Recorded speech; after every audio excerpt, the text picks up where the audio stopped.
Saludos a toda la raza runner, que les habla Kinan García. Run. El día de hoy no les traigo ninguna reseña de ninguna carrera. El día de hoy les traigo un video diferente. ¿Por qué? Porque estamos a punto de vivir historia pura. Uno de los mejores maratonistas que ha dado este universo se llama Eliud Kipchoge. Por segunda ocasión intentará romper la barrera de las 2 horas en el maratón. Actualmente Eliud Kipchoge es el poseedor del récord del mundo que lo hizo o que lo estableció en el maratón de Berlín, uno de los 6 majors de esta disciplina, en el año 2018. Parando el reloj con 2 horas, 1 minuto 39 centésimas de segundo, que le pertenecía a un compatriota suyo, keniata, Denis Clemeto. En el año 2017, Kipchoge, junto con otros 2 maratonistas de élite, formaron parte del proyecto Nike Breaking Two.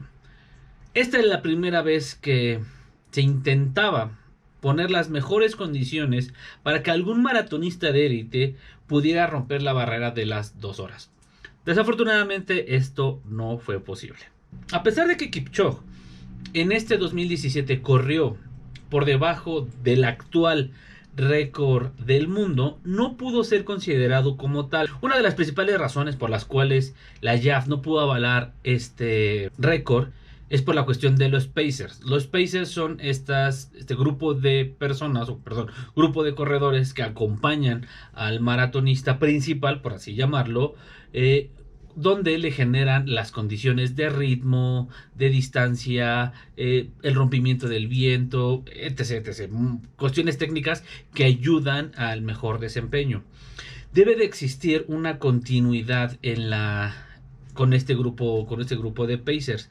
Lamentablemente, para poder romper esta barrera de las 2 horas, los pacers se van rotando, es decir, en cierto momento salen de la ruta, se incorporan, entran otros. Entonces, bueno, por ese y por otras cosas más, esta marca de 2:25 no pudo ser considerada como récord mundial. En este 2019, por segunda ocasión, Kipchoge, junto con INEOS, que es me parece ser que es una farmacéutica o una empresa que se dedica a hacer químicos en Inglaterra, intentarán poder romper la barrera de las 2 horas. Y con esto Kipchoge quiere demostrar al mundo que no existen los límites. Así que el día de hoy vamos a vivir juntos esta parte de la historia de la humanidad. No sé si esto se pueda llegar a comparar con el lanzamiento de un cohete a la luna, no sé, pero la verdad es que vamos a vivir historia pura. Ver quebrar los límites inalcanzables del ser humano en la persona de Eliud Kipchoge. Así que te invito a quedarte a ver este video. Vamos a poner los mejores momentos de esta carrera, de este evento de talla mundial que nos interesa no solo a los que gustamos del running, sino a todo el mundo. Estamos próximos a vivir, como les comentaba, historia pura. Así que sin más, comenzamos este video. Well, we did a pretty comprehensive search and we had some criteria that was set by the performance team and by Eliud. Prácticamente estamos a 1 hora de que comience ya el evento. La transmisión en YouTube ha comenzado. En México son en este momento las 12:20 de la mañana. Entonces, pues nos vamos a llevar una buena desvelada. Pero valdrá la pena o no, no lo sabemos. Aún estamos por vivir este emocionante e importante evento, no solo para los que disfrutamos del running, sino para un evento para la humanidad en sí. Le preguntaban a Kipchoge en la conferencia de prensa que tuvieron hace unos días justo sobre este tema, y él respondía: no es tanto por el tema de romper la barrera de las 2 horas, que ya por sí es un reto importante, sino es pasar a la historia. Y sobre todo lo que envolvía mucho del discurso de Eliud era que para el ser humano no deben de existir límites. Entonces, bajo esa premisa y bajo ese contexto es que estamos a punto, a unos cuantos minutos de comenzar este importante reto INEOS 159. attempt to go where no man has been before. That man, Eliud Kipchoge, pushing his body and mind to the limit with the aid of scientific research and meticulous preparation, will hope to run 59 2 years ago in Monza. But this is different. Lessons were learned from Monza, and no stone has been left unturned in the preparation for this attempt at running a... I really looking forward for Saturday.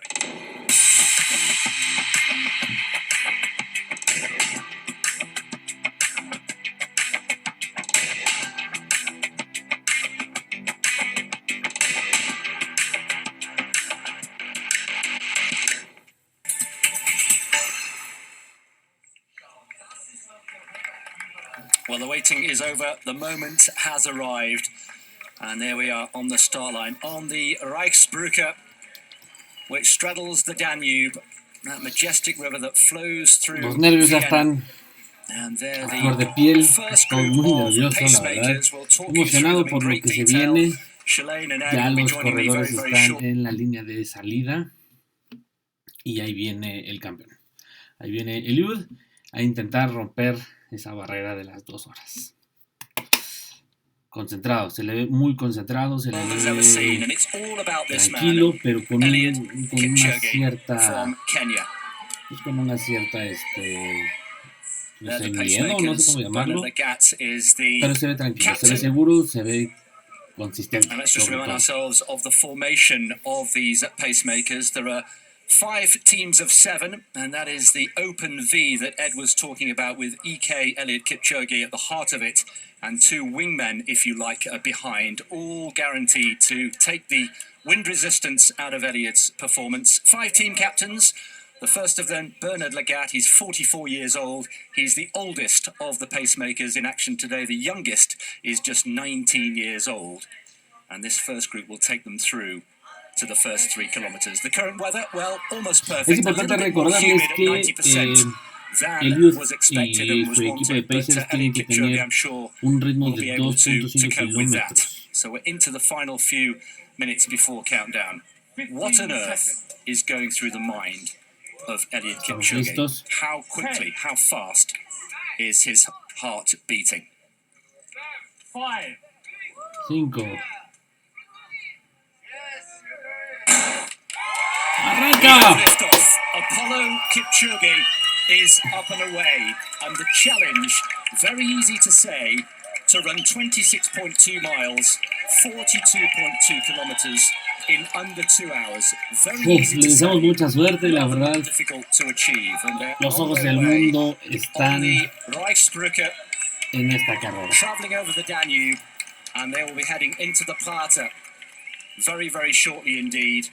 Shalane and Ed have joined me in the commentary box, and Shalane, former winner, of course, of the New York Marathon just 2 years ago. In these early kilometers, what's most important for Eliud? Right now, Eliud is just completely relaxed. He is just in a state of flow. He's just locking in to the pace. Really, no mental energy is going to be wasted right now. It's almost kind of trying to fall asleep a little bit. He's just looking at the back of his pacers, looking at the back of specifically Bernard Lagat right there. They've been practicing all week these formations. He's very familiar with these guys. He's very comfortable. So he's just finding his rhythm, settling into pace, turning off the brain, saving all that mental energy for when it really starts to get tough and hurt, which is inevitable in the marathon. So into the second minute of this extraordinary challenge here. And of course, the crowd is really building already. We're expecting 20 to 25,000 people lining the route. It's absolutely perfect. It's tailor-made for spectating here. The Prater, the green lung, if you like, of Vienna, the largest park in the capital city of Austria, is going to be packed here. It's perfect. There's not a breath of wind. We're looking at beautiful autumnal colours, and they make their way. Ed has joined us also in the commentary box. We're going to talk about the pacing in great detail throughout the next 2 hours, Ed, but just give us a sense of how revolutionary this open V formation is. Well, it just looks like it shouldn't work. They're running with this wide front, and it's a reverse V, and you think, well, how can that work? But everyone tells me that it reduces drag on Eliud, and they've done all the testing that they need to do to ensure that it's actually the optimal formation. two men behind, of course, as we've said, and we'll introduce you to the new teams as they come and go. The drop-in, drop-out function or system is going to be absolutely key. So we'll be making sure that we talk you through that. But essentially, in terms of formation, it's two at the front. All of that training over his career is setting up the stage for today. All of that training is accumulated into hopefully a phenomenal performance. And Ed, you were in Monza like Shalane. What are the improvement points, do you think, essentially, when it boils down to it? That was a terrifically successful experiment. Han pasado ya el kilómetro 2, llevan un ritmo bastante bueno. Según las estadísticas de la página, van 11 segundos por arriba del objetivo. Es decir, que si en este momento acaba la carrera, acabarían en 1 hora 59 minutos 48 centésimas de segundo. Entonces, van bastante bien. Apenas, como les comento, se llevan 2 kilómetros de la competencia. Así que hay que esperar todavía. Ya se han completado los primeros 5 kilómetros de la competencia, en los cuales solo en uno no se pudo alcanzar el ritmo deseado. O sea, los minutos por kilómetro que estaban buscando únicamente estuvieron por arriba del objetivo, que es de 2.50 minutos por kilómetro. Entonces están bastante bien. Afortunadamente, dentro del primero y el segundo kilómetro tuvieron un margen favorable que les puede ayudar a compensar esos 2 que tienen de más. Well, we talked about Eliud the athlete, we've talked a little bit about Eliud the person. Of course, a bigger factor, the next milestone, Ed, will be the halfway mark. And a reminder that in Monza 2 years ago, when he had his first attempt at breaking the sub-2-hour marathon, he went through in 59:57. Yeah, so we're looking for anything in the high 59s is good. So let's see. I was noticing that gap as well to Matt Centrowitz, and I was thinking maybe that's just the turn. You know, sometimes they get a bit strung out, and I don't think we've seen it from the side really on the turn, but it seems to have closed up a little bit. Yeah, he's closed back up to Matt Centrowitz. It did have me a little nervous, though, just watching him, only because, you know, the data shows that drafting conserve about 80% of energy as opposed to being out front and taking the brunt of the win. Ed, some people have criticised or maybe had a view about the role of the lead car there. We can see perhaps that's adding extra protection and adding to the aerodynamic thing. But essentially, as far as the experts have explained to us, the only reason that car is there is to project the laser pacer. Right, so if you look at the aerodynamics, if you talk to Robbie Ketchell, who designed the aerodynamics, he said if it were up to me, I wouldn't have a... Y listo, tenemos nuestra primera hora de competencia de carrera. El ritmo que están manteniendo los Pacers y Kipchoge es de no creer. Si ahorita acabara ya el evento, acabarían 11 segundos por abajo del objetivo. Entonces, y además justamente están próximos también a llegar al medio maratón. Hasta este momento han completado,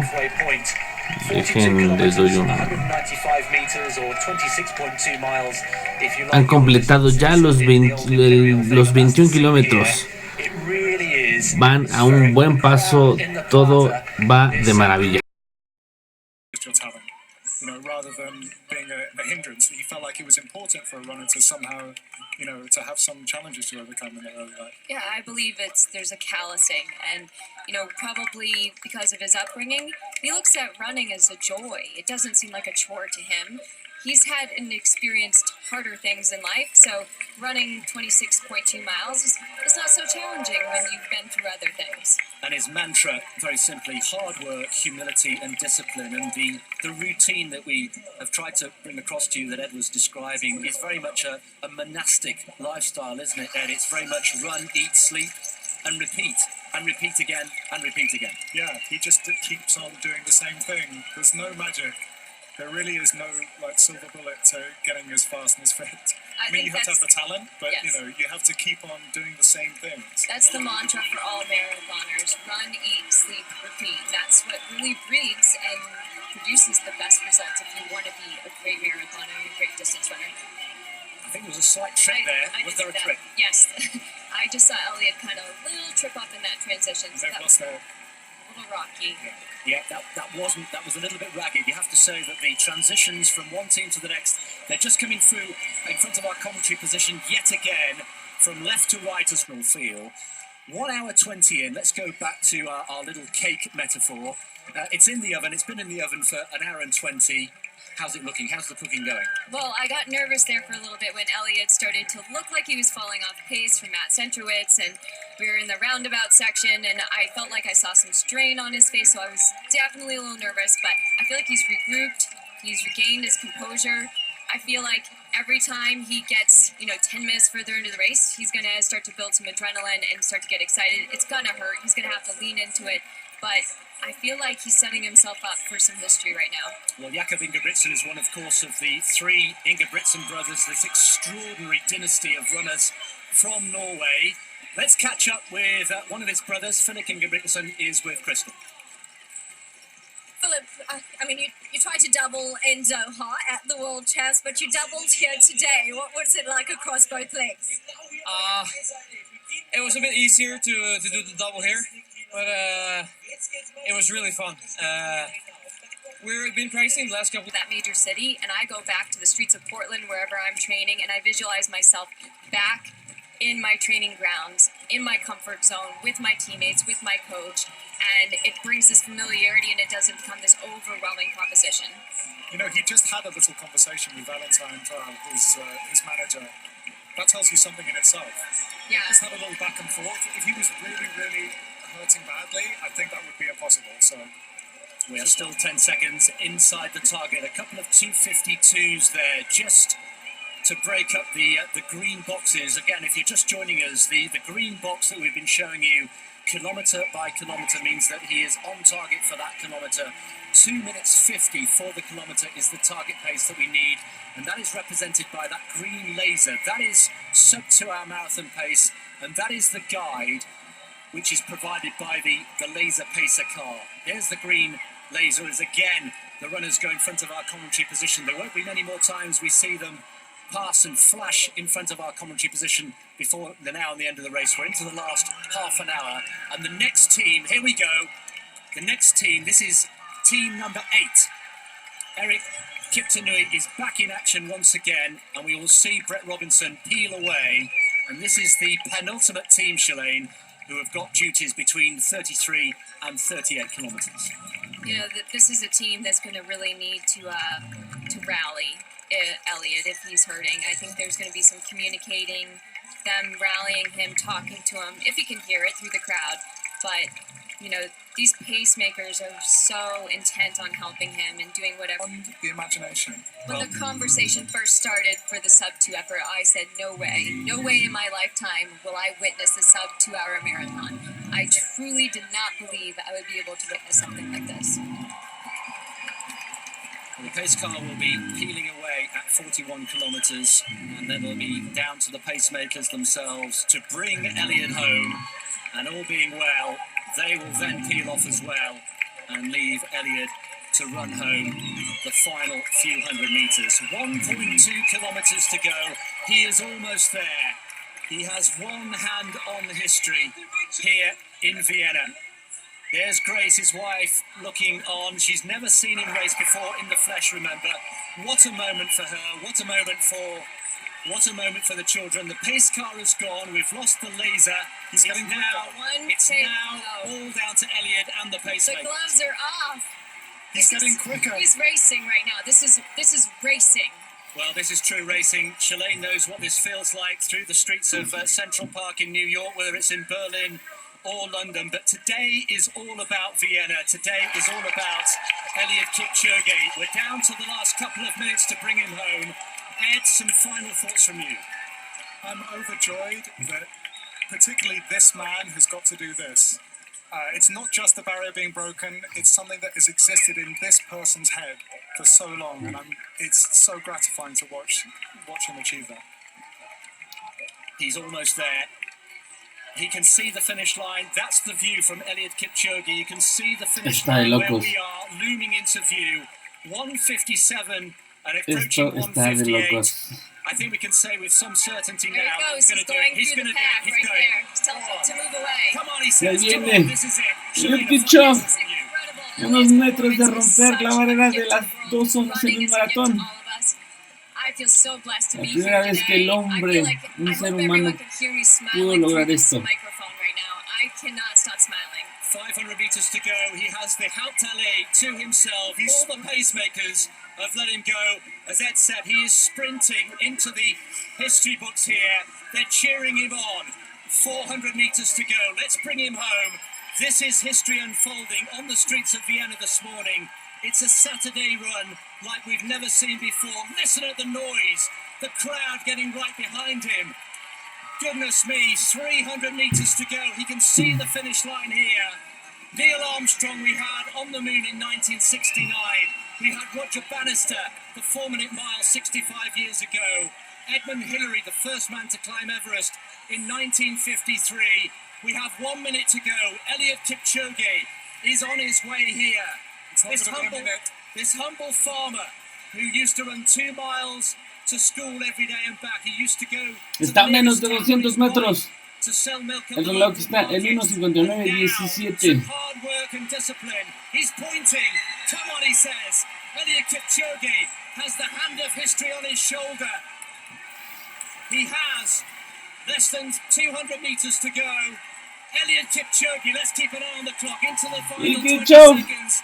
va a parar el reloj en 1:59:40. 1:59:40. Eliud Kipchoge storms into the history books in Vienna. 1:59:40, the unofficial time. The first man to run a marathon in under 2 hours. One final lung-busting stride for Kipchoge. One giant leap for human endeavor. And you know, Kipchoge Fuimos was parte right. y somos parte de la historia. And now he can celebrate. Hoy se He has done it. Hoy se rompió un paradigma más. Son exactamente las 3:15 de la mañana, pero vale la I pena. would like to just Vale thank mucho la Eliud pena for la sharing espera. his gift with the world, with us today in the City of Dreams. He created an absolute masterpiece that will never be forgotten. Ed, that was absolutely beautiful. That last kilometre was absolutely beautiful with his teammates cheering him on from behind. He's now been held aloft by all of his teammates. There's thousands of people with cameras who want to hug him. There's a Kenyan flag. It's pandemonium at the finish line. He's going crazy. You wouldn't have thought he'd just run a marathon. No, he looks phenomenal. There are people crying in the crowd. Well, there was a very carefully choreographed plan for the finish, but that's completely been ripped up and thrown out of the window because Eliud Kipchoge is on. He's still got energy. How on earth do you have the energy to run like this after running at 13 miles an hour for 2 hours? There you can see the unofficial time. We may take a minute or two to make that the official time, but 1:59:40.2 is the unofficial time. Comfortably inside 2 hours, and the Olympic champion, the world record holder, the greatest marathon runner the world has ever seen, is now in the history books. And they are going berserk right in front of our... Mi querida raza, esto ha sido todo por este video. Si te gustó, por favor, regálame tu poderosísimo like, comparte, suscríbete al canal. Acabamos de vivir historia pura. Ver romper la barrera de las 2 horas en el maratón era una tarea que no se veía nada fácil, pero en el todopoderoso de Eliud Kipchoge pudimos ver esta hazaña. Sin más ni más, te agradezco que hayas visto este video. Por favor, suscríbete, nuevamente te lo pido. Y nos vemos en la próxima. Hasta luego.